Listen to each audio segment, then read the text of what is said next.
Hello दोस्तों, आज हम एक्सप्लेन करने वाले हैं एक ऐसी मूवी को जो कि काफी डार्क हॉरर, थ्रिलर और सस्पेंस से भरी हुई है। ये कहानी एक नॉसफेराटू यानी डीमन से भी खतरनाक शैतान की है, जो एक लड़की के प्यार में हर हद पार करने को तैयार होता है। कौन है ये लड़की, कैसे ये नॉसफेराटू की नजर में आई? क्या नॉसफेराटू इसे अपना बना पाएगा? आइए बिना देरी किए वीडियो की शुरुआत करते हैं। दोस्तों, कहानी की शुरुआत होती है एक अंधेरे घर से, जहां एलेन नाम की एक लड़की काफी उदास परेशान थी। एलेन बचपन से ही काफी अकेली रहती थी और अब यही अकेलापन इसकी उदासी की वजह भी बन गया था। ये किसी भी तरह अपनी बेरंग खाली जिंदगी को खुशहाल बनाना चाहती थी, इसलिए ये रात को आसमान की तरफ देखकर विश मांगती है और अपने पास किसी को बुलाती है, अब वो चाहे स्पिरिट हो या गार्डियन एंजल। लेकिन तभी इसकी ये विश पूरी हो जाती है और एक डरावनी आवाज में कोई रिप्लाई देता है। एक अनजान शख्स एलेन के सामने आता है और इसे बताता है कि वो अंधेरे से निकलकर इंसानों में आया है और इसके आने की वजह सिर्फ और सिर्फ एलेन ही है, क्योंकि उसने ही उसे बुलाया है और अब से वो सिर्फ उसकी है। एलेन भी अपने आप को इसे सौंप देती है और एंटिटी के साथ एक अलग दुनिया में पहुंच जाती है, जहां एंटिटी और एलेन दोनों इंटीमेट होते हैं।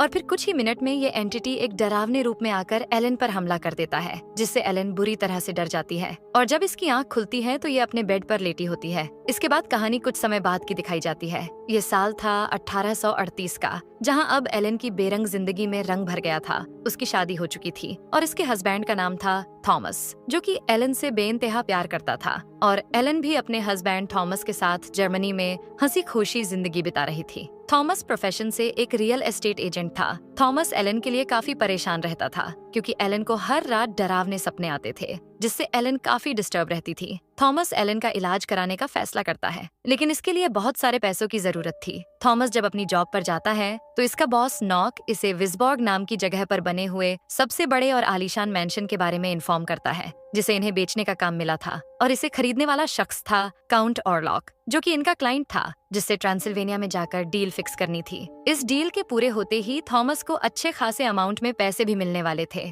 इसलिए थॉमस ट्रांसिल्वेनिया जाने के लिए राजी हो जाता है। थॉमस जब घर आकर एलेन को इस बिजनेस ट्रिप के बारे में बताता है तो वो बिल्कुल खुश नहीं होती, क्योंकि एलेन अपने डरावने सपनों की वजह से अकेले रहने से डरती थी। बातों ही बातों में एलेन थॉमस को अपने कुछ साल पुराने सपने के बारे में भी रिवील करती है, जिसमें ये बताती है कि इसकी शादी मौत से हो रही थी, जिसके चलते बाकी लोग मारे गए। एलेन को लग रहा था कि अगर थॉमस उससे दूर हुआ तो जरूर कुछ बुरा होगा, लेकिन थॉमस डील से होने वाले प्रॉफिट का सोचकर एलेन को समझा बुझाकर ट्रिप के लिए निकल जाता है। लेकिन जाने से पहले एलेन को अपने एक खास दोस्त, जो कि काफी रिच था, उसके घर छोड़ आता है। इसका नाम था फ्रेडरिक, जो एलेन को खुशी खुशी घर में रख लेता है। फ्रेडरिक की वाइफ का नाम था एना और इनकी 2 बेटियां भी थीं, जिनके साथ एलेन काफी घुल मिल जाती हैं। एलेन अपने एक लॉकेट में अपने कुछ बाल रखती हैं और इस लॉकेट को थॉमस को देकर सफर के लिए रवाना कर देती है। कुछ देर में थॉमस अपनी मंजिल पर पहुंच जाता है और रात गुजारने के लिए एक होटल में रुकने का फैसला करता है। थॉमस जब आसपास के लोगों से काउंट ऑरलॉक के बारे में पूछताछ करता है तो सभी लोग उसका नाम लेने से मना करते हैं और थॉमस के साथ काफी रूड बिहेव भी करते हैं। खैर, कुछ देर बाद थॉमस को गुजारने के लिए होटल में एक रूम मिल जाता है, लेकिन यहाँ भी एक लेडी इसे काउंट ऑरलॉक के घर न जाने की सलाह देती है। थॉमस को समझ नहीं आता कि सब लोग काउंट ऑरलॉक से इतना डरते क्यों हैं। थॉमस इन बातों को इग्नोर कर सो जाता है, लेकिन रात में इसे बाहर से कुछ अजीबोगरीब आवाज सुनाई देती है और जब ये बाहर का नजारा देखता है तो हैरान रह जाता है, क्योंकि कुछ लोग एक नग्न महिला को घोड़े पर ले जा रहे थे। ये जिप्सीज कब्रिस्तान में जाते हैं और एक कब्र को खोदते हैं और इसमें मौजूद लाश को जैसे ही हर्ट करते हैं, इसमें से खून बहने लगता है और ये बुरी तरह तड़पने लगता है। थॉमस की जब सुबह आंख खुलती है तो ये सब इसे महज एक सपना लगता है, लेकिन कुछ ही देर में इसे यकीन हो जाता है, क्योंकि रात को जो भी हुआ वो रियलिटी थी। इसके बाद थॉमस काउंट ऑरलॉक से मिलने के लिए उसके घर जाने लगता है, लेकिन रास्ते में ये देखता है कि पूरे टाउन में सन्नाटा छाया हुआ है, जैसे यहाँ कोई है ही नहीं। वहीं दूसरी तरफ नॉक को दिखाया जाता है, जो कि कैंडल्स के बीचों बीच बैठकर कोई तंत्र मंत्र का जाप कर रहा था और पूरा नेकेड था। दरअसल नॉक जो था वो काउंट ऑरलॉक का मुरीद बन गया था और इसे ही पूज रहा था। कुछ दूर चलने पर थॉमस के सामने एक घोड़ा गाड़ी आती है, जो कि काफी रहस्यमयी थी, लेकिन थॉमस ज्यादा सोच विचार न करते हुए इसमें बैठ जाता है और काउंट ऑरलॉक के घर पहुंचकर उससे मुलाकात करता है। यहाँ व्यूअर्स को सिर्फ काउंट ऑरलॉक की शैडो टाइप दिखाई जाती है, लेकिन इसका लुक और इसकी आवाज काफी डरावनी फील होती है। काउंट ऑरलॉक जल्दी से डील साइन करता है लेकिन ये पेपर्स कोई और सी ही भाषा में होते हैं। इसके बाद काउंट ऑरलॉक थॉमस को डिनर करने के लिए कहता है, लेकिन खाने के दौरान थॉमस की उंगली कट जाती है और ब्लीडिंग होने लगती है। खून को देख ऑरलॉक काफी अजीब बिहेव करता है, जिसे देख थॉमस डर से कांपने लगता है और जैसे तैसे आज रात इसी कासल में रुकता है। अगली सुबह जब थॉमस की आंख खुलती है तो उसे अपने चेस्ट पर 2 दांत के निशान बने हुए दिखाई देते हैं, जिन्हें देख ऐसा लगता है कि रात में किसी ने इसका खून पिया है। लेकिन किसने यही बात सोचकर थॉमस भी थोड़ा परेशान हो जाता है। लेकिन तभी इसे यहाँ बहुत सारे चूहे दिखाई देते हैं, जिन्हें इसका रीजन बताया जाता है। इसके बाद काउंट ऑरलॉक डॉक्यूमेंट पेपर्स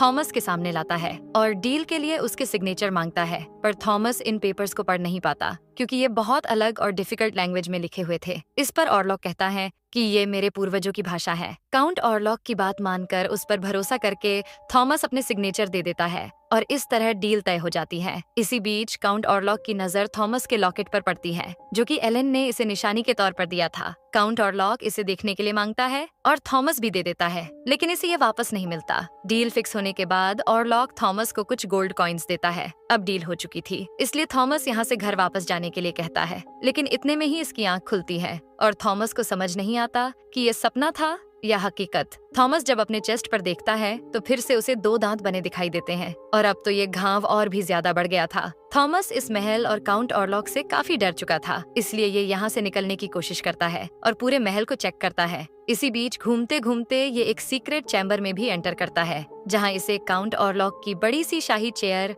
और एक ताबूत दिखाई देता है। थॉमस हिम्मत करके जैसे ही इस कॉफिन को ओपन करता है तो इसके पैरों तले जमीन खिसक जाती है, क्योंकि इस ताबूत के अंदर काउंट ऑरलॉक की ही डेड बॉडी थी, जो काफी खराब हालत में थी। ये सब देख थॉमस को यकीन हो जाता है कि काउंट ऑरलॉक कोई इंसान नहीं बल्कि बुरी स्पिरिट है, इसलिए ये बिना देरी किए इस पर हमला कर देता है। पर इतने में ही काउंट ऑरलॉक जाग जाता है और थॉमस को ही अपने कंट्रोल में ले लेता है और थॉमस पर अटैक कर उसे बेहोश कर देता है। इसके बाद काउंट ऑरलॉक एलन का लॉकेट अपने हाथ में लेता है और कुछ शब्द बोलता है। अमेजिंग बात तो ये होती है कि काउंट ऑरलॉक के बोले गए शब्द एलन को भी सुनाई देते हैं और वो इसके काबू में आने लगती है। इधर काउंट ऑरलॉक थॉमस के चेस्ट से ब्लड पीने लगता है, जिससे थॉमस की हालत बिगड़ने लगती है। कुछ देर बाद थॉमस की जब आंख खुलती है तो ये जैसे तैसे कैसल से बाहर निकल आता है और नदी में गिर जाता है। वहीं दूसरी तरफ एलन को दिखाया जाता है, जो अब आउट ऑफ कंट्रोल हो गई थी। नींद में चलना, डरावने सपनों का दिखना, इन सब से एलन की मेंटली कंडीशन काफी खराब हो गई थी, इसलिए फ्रेडरिक विल्हाइम नाम के एक डॉक्टर को बुलाते हैं।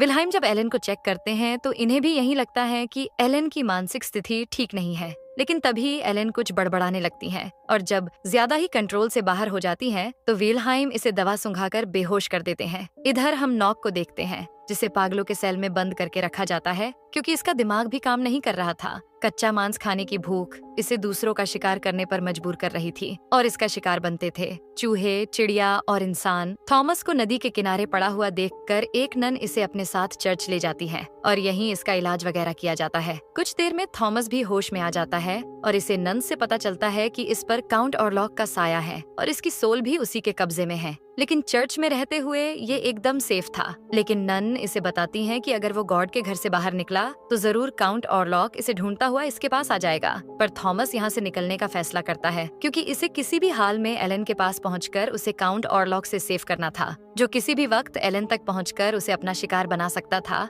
इसलिए ये अपनी जान की परवाह न करते हुए चर्च से निकल जाता है। इधर काउंट ऑरलॉक भी जर्मनी के लिए रवाना हो जाता है और यहाँ खुलासा होता है कि जिन पेपर्स पर थॉमस ने साइन किए थे उनके मुताबिक अब एलन और थॉमस का रिश्ता खत्म हो गया था और एलन को पाने के लिए ही काउंट ऑरलॉक उसके टाउन आने लगता है और अपने साथ प्लेग फैलाने वाले चूहे और कई तरह की बीमारियां भी साथ लेकर चलता है। काउंट ऑरलॉक अपने कॉफिन में बैठकर ही शिप की मदद से विस्बॉर्ग जा रहा होता है और जिस शिप पर यह मौजूद होता है उसमें भारी तबाही देखने को मिलती है। कई चूहे इसकी कब्र से निकलकर शिप के लोगों को खत्म करने लगते हैं और ऑरलॉक भी पढ़ाई करते हुए अपने सफर के लिए आगे बढ़ता है और इसकी चैंटिंग्स एलन को भी सुनाई देती हैं। कुछ समय बाद ऑरलॉक वाइसबॉर्ग आ जाता है और चूहों को चारों तरफ तबाही मचाने के लिए फैला देता है। इसके बाद सीन शिफ्ट होता है एलन पर, जिसे देखने के लिए अब वाइल्हाइम के हेड एल्बिन आते हैं। एलन ने इन्हें अपने नाइटमेयर्स के बारे में बताती हैं और फिर अचानक से कहीं खो जाती हैं। एल्बिन एलन की रिस्ट पर कट लगाते हैं, लेकिन इसे दर्द महसूस नहीं होता। ये देख एल्बिन को समझ आ जाता है कि एलन किसी मेंटल इलनेस का शिकार नहीं है, बल्कि इसकी सोल ईविल के कंट्रोल में है, जो कि इंसानी दुनिया में ना होकर एंटिटी की दुनिया में ही मौजूद है। लेकिन जब ये बात एल्बिन फ्रेडरिक और एना के साथ शेयर करते हैं तो उनका मानना होता है कि एलन थॉमस के दूर जाने की वजह से बीमार और परेशान है सच्चाई तो ये थी कि एलन काउंट ऑरलॉक जैसी खतरनाक एंटिटी के कब्जे में थी, जिसे एलन ने खुद ही अपने आप को सौंपा था। दोनों ने फिजिकल रिलेशन बनाया और इन दोनों के बीच एक अलग ही लव अफेयर हो गया। लेकिन थॉमस से शादी के बाद एलन ऑरलॉक से दूर होकर थॉमस के साथ रहने लगी, इसलिए अब ऑरलॉक एलन को लेने आ रहा था। इस बात का पता एलन को भी लग जाता है। थ्रू नाइटमेयर्स ऑरलॉक एलन को बताता है कि अगर वो अपनों को नहीं खोना चाहती तो उसे खुद को उसे सौंपना पड़ेगा। ऑरलॉक से मिलने के लिए नॉक भी अपने सेल से भाग जाता है और ऑरलॉक से मिलता है, जो नॉक को बताता है कि मैं एलन को उसकी मर्जी से पाना चाहता हूँ और इसके लिए मैं कुछ भी कर सकता हूँ। इसके बाद ऑरलॉक पूरे शहर में चूहों से प्लेग फैला देता है और बड़ी तादाद में लोग मारे जाते हैं। इधर थॉमस भी एलन से मिलता है, जिसकी हालत अब बहुत खराब थी। एल्बिन जब मरे हुए लोगों को एनालाइज करते हैं तो समझ जाते हैं कि ये सब प्लेग के साथ साथ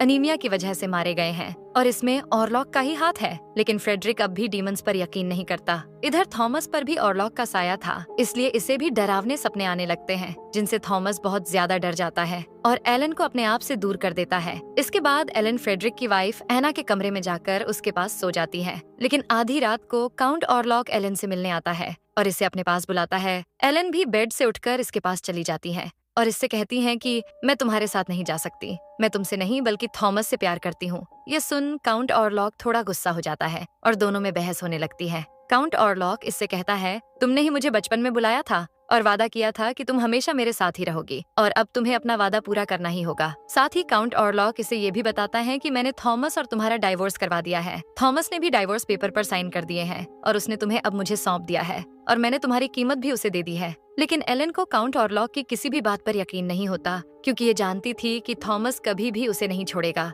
लेकिन काउंट ऑरलॉक की बात भी सच थी, क्योंकि जिन पेपर्स पर थॉमस ने अनजाने में साइन किए थे वो यही डील थी जिसमें थॉमस और एलन को अलग कर दिया गया था और इसके बदले काउंट ऑरलॉक ने उसे कुछ सोने के सिक्के भी दिए थे। काउंट ऑरलॉक एलन को साथ चलने के लिए कहता है और अगर इसने ऐसा नहीं किया तो फिर ये इसके सभी करीबियों के साथ साथ थॉमस को भी मार देगा। इतने में ही एलन की आंख खुल जाती है और ये जब एना को देखती है तो उसे चूहे खा रहे होते हैं। जल्दी एना को हॉस्पिटल में शिफ्ट किया जाता है, जिसके बाद एना मेंटली काफी डिस्टर्ब दिखाई देती है। एलन के आने के बाद घर में काफी सारी परेशानियां आ रही थीं। यही सब सोचकर फ्रेडरिक एलन और थॉमस को घर से चले जाने को कहता है। एलन फ्रेडरिक को समझाने की कोशिश करती है, लेकिन ये इसकी कोई भी बात नहीं सुनता। इधर हम एल्बिन को देखते हैं, जो कि विल्हाइम के साथ उसी शिप पर पहुंचते हैं जिसमें ऑरलॉक यहाँ आया था। जरेनिया लाशों का ढेर लगा था और किसी भी लाश में एक बूंद भी ब्लड नहीं बचा था। एल्बिन जानते थे कि ऑरलॉक के बारे में सिर्फ और सिर्फ नॉक से ही पता चल सकता था और जब ये नॉक के केबिन में जाते हैं तो इन्हें काउंट ऑरलॉक से जुड़ी एक किताब मिल जाती है, जिससे एल्बिन को ऑरलॉक के बारे में काफी कुछ जानने को मिलता है। जैसे काउंट ऑरलॉक एक नॉसफेराटू था जो कि काफी ज्यादा खतरनाक होता है। एल्बिन ने कई डीमन से डील की थी, लेकिन नॉसफेराटू का ये केस पहली बार इनके सामने आया था, इसलिए ये इसे हैंडल करने के लिए फ्रेडरिक की हेल्प लेने का फैसला करते हैं। लेकिन फ्रेडरिक को अब भी इन बातों पर विश्वास नहीं होता। हालांकि एल्बिन फ्रेडरिक को ये भी बताता है कि काउंट ऑरलॉक तुम्हारी वाइफ एना के पास वापस जरूर आएगा, क्योंकि उसने तुम्हारी वाइफ का खून टेस्ट कर लिया है। पर फ्रेडरिक को ये सब महज एक कहानी लगती है। अब एल्बिन खुद ही काउंट ऑरलॉक को काबू करने के लिए कुछ सोल्यूशन ढूंढते हैं और इससे रिलेटेड इन्हें एक बुक भी मिल जाती है जिसमें नॉसफेराटू को कैसे खत्म किया जाए ये बताया गया था। इसके बाद सीन शिफ्ट होता है एलन पर, जो कि थॉमस के साथ अब अपने घर आ गई थी, लेकिन सुकून इसे यहाँ भी नहीं मिलता। काउंट ऑरलॉक हर रात इसके सपने में आकर इसे अपने पास आने के लिए इंसिस्ट करता है और साथ ही वॉर्न करते हुए कहता है कि अगर वो नहीं आई तो पूरा टाउन खत्म हो जाएगा। एल्बिन ने जैसा कहा था ठीक वैसा ही होता है। काउंट ऑरलॉक एना के पास आकर उसका सारा खून चूस लेता है और इसकी दोनों बेटियों को भी मौत की नींद सुला देता है, जिससे फ्रेडरिक की हिम्मत टूट जाती है। वहीं एलन को जब ये पता चलता है तो वो बुरी तरह से परेशान हो जाती है और आज थॉमस के सामने सारा सच कबूल कर लेती है। एलन बताती है कि नॉसफेराटू और मेरा रिश्ता काफी पुराना है, वो मुझे पाना चाहता है। मैंने ही अपने अकेलेपन को दूर करने के लिए विश मांगी थी, जिसे काउंट ऑरलॉक ने पूरा किया और तब से वो मेरे साथ हैं और टाउन में तबाही की वजह भी मैं ही हूँ। जरेनिया इसी बीच एलन पोजेस्ड हो जाती हैं और थॉमस एलन को कंट्रोल करने के लिए अपना प्यार शो करने के लिए उसके साथ इंटीमेट होता है और ये साबित करता है कि वो हमेशा उसके साथ ही रहेगा। इधर हम फ्रेडरिक को देखते हैं, जो एना की डेड बॉडी देख बुरी तरह से रोने लगता है और इसकी स्पिरिट से बात करने का ट्राई करता है। फ्रेडरिक इस हद तक मेंटली डिस्टर्ब हो जाता है कि ये एना की लाश के साथ ही इंटीमेट हो जाता है और प्लेग के चलते मौत को गले लगा लेता है। इसके बाद एल्बिन और थॉमस आकर इन लाशों को आग के हवाले कर देते हैं ताकि प्लेग न फैले। इसके बाद थॉमस एल्बिन काउंट ऑरलॉक को मारने का फैसला करते हैं और एल्बिन जाते वक्त एलन से कहता है कि तुम ही इस टाउन को बचा सकती हो। आज रात तुम्हें ही ऑरलॉक को काबू करके रखना होगा। एलन भी इसकी बात मान लेती है। अब थॉमस, एल्बिन और एक साथी ये तीनों मिलकर काउंट ऑरलॉक के नए कैसल में पहुंच जाते हैं और जब उसका ताबूत खोलते हैं तो उसमें नॉक होता है, जिसे ये मार देते हैं और समझ जाते हैं कि जरूर काउंट ऑरलॉक नॉक को यहाँ लेटाकर एलन के पास गया है। इधर एलन भी अच्छे से तैयार होकर समन करके काउंट ऑरलॉक को अपने पास बुलाती है और कुछ ही देर में नॉसफेराटू इसके पास आ जाता है, जो कि एलन को हद से ज्यादा प्यार करता था। नॉसफेराटू के आते ही एलन इससे कहती है कि मैं अपना वादा पूरा करने के लिए तैयार हूँ। एलन अपनी मर्जी से नॉसफेराटू को अपना लेती है और यही नॉसफेराटू भी चाहता था। दोनों यहाँ एक दूसरे को किस करते हैं और फिर नॉसफेराटू एलन के करीब आने लगता है और इसके साथ इंटीमेट होने लगता है और एलन भी इसके खिलाफ नहीं होती। इसके बाद नॉसफेराटू एलन के चेस्ट पर अपने दांत गड़ा देता है और इसका खून चूसना शुरू करता है और इस तरह दोनों ये रात एक साथ गुजारते हैं और कुछ देर बाद सूरज की किरणें टाउन में फैलने लगती हैं। जैसे ही ये किरणें खिड़की से होती हुई नॉसफेराटू पर पड़ती हैं, नॉसफेराटू बुरी तरह से जलने लगता है और यही एलन का प्लान था। दरअसल नॉसफेराटू को सूरज की किरणें ही जलाकर मार सकती थीं। यही वजह थी कि सूरज की रोशनी से छिपने के लिए नॉसफेराटू अपने कॉफिन में रहता था और रात में ही बाहर निकलता था। ये बात एल्बिन भी जान चुके थे, इसलिए इन्होंने एलन को आज रात नॉसफेराटू को काबू करने के लिए कहा। नॉसफेराटू एलन के प्यार में इतना डूब चुका था कि इसे सूरज निकलने का ध्यान ही नहीं रहा और सूरज की किरणों से जलकर मारा गया। नॉसफेराटू ने एलन का खून पी लिया था, इसलिए वो भी अधमरी हालत में हो जाती है और टाउन को बचाने के लिए अपनी जान की कुर्बानी दे देती है और इस तरह नॉसफेराटू के साथ साथ एलन की भी डेथ हो जाती है। थॉमस जब घर आकर देखता है तो एलन की लाश बेड पर पड़ी होती है, जिसे देख थॉमस को बहुत ज्यादा दुख होता है और ये बहुत रोता है और फिर पूरे टाउन से नॉसफेराटू के साथ साथ इसका आतंक भी खत्म हो जाता है और सब कुछ पहले की तरह नॉर्मल दिखाई देता है। इसी के साथ इस मूवी की एंडिंग होती है। तो दोस्तों, कैसी लगी मूवी? मिलते हैं नेक्स्ट वीडियो में। तब तक के लिए bye bye and take care.